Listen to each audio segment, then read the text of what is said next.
So what a typical university, let's say in the US, Hmm. what is their basic requirement going to be? Well, for an American curriculum, if you were wanting to, say go to a top 50 school, Mhm. obviously you would have to have an SAT and the score would need to be a 1450 or above. And that's doable, Absolutely. right? It is doable.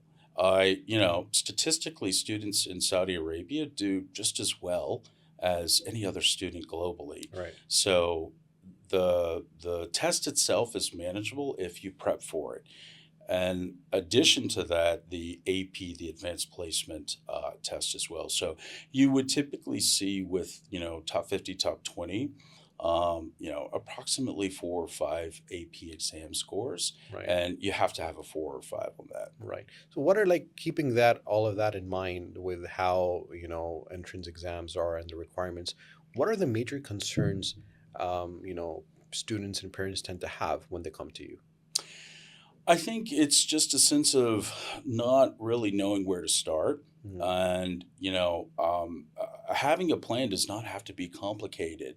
It can be as simple as, in grades 7 and 8, it's exploratory. Right. In grades 9, you begin to build the profile. Right. In grades 10 and 11, you ensure that you're building your profile with extracurriculars. But having a sense of direction, I Right. think, is where to start, Mhm. and then having someone to just help you guide you through that. Right. It's a huge relief Right. for parents and for students because what you don't want to happen is you have a 12th grade student who comes into our office and they haven't started the process. Mm. So So basically, you're saying this sort of the thought process or what they want to do comes at a really early on stage where they figure out what they want to do. So idealistically, by grade 9, they should have an idea where they want to go, or they start about what, grade 11, grade 10? not necessarily. So we start with grades. The earliest would be seventh and eighth, and All that's right. that's just literally doing exploration of interest. Right. And then in grade 9, we begin to sort of tailor that a little further.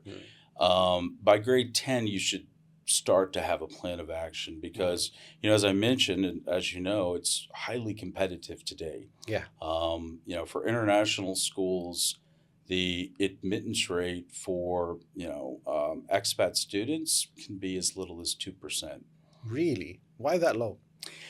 A lot of people are applying, so you have to think. For example, if you're applying to Stanford University, you Mm. can have upwards of, I think last year was around 60,000 Really? people applying, and of that 60,000, 70% are going to look just like everyone else academically. They Right. will have the 3 or 4 APs. They will have the SAT of 1450 or above. So you're up against a lot of people. How do you sort of differentiate yourself when you're in that kind of situation then? That's a very good question. And I think the answer to that is really through your extracurriculars or what Mm. we like to call supercurriculars. Right. So, Okay. with a US application on the Common App, you have to list 10. With California universities, you have to list 20. Bro. But of that, you really should have 3 or 4 extracurriculars that are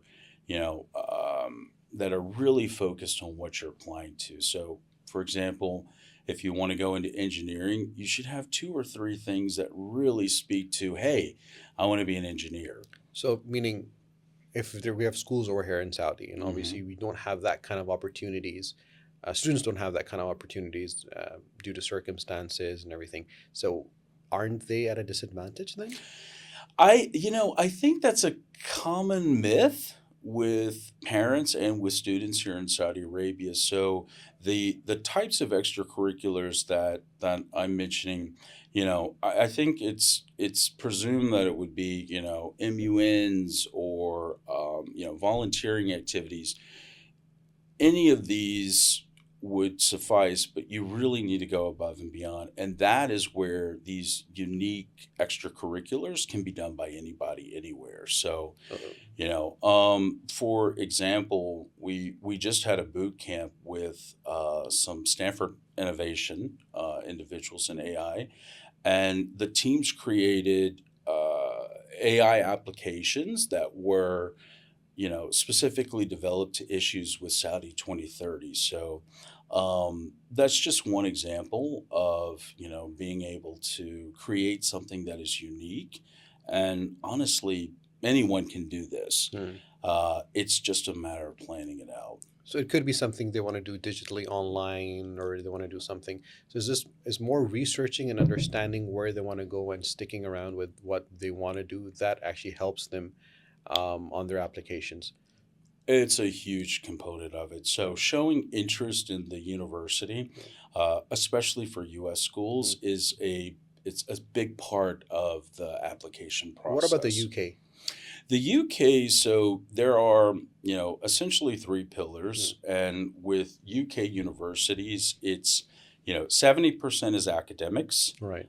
another 15% is your actual UCAS application, Mm. and then the rest is your research based extracurricular. So if you were wanting to, say, go into finance Mm. at King's College or Cambridge, Oxford, having a research component that emphasizes finance Mm. would be really important versus a U.S. school where perhaps you would do something where you teach eighth grade students the importance of finance. So Right.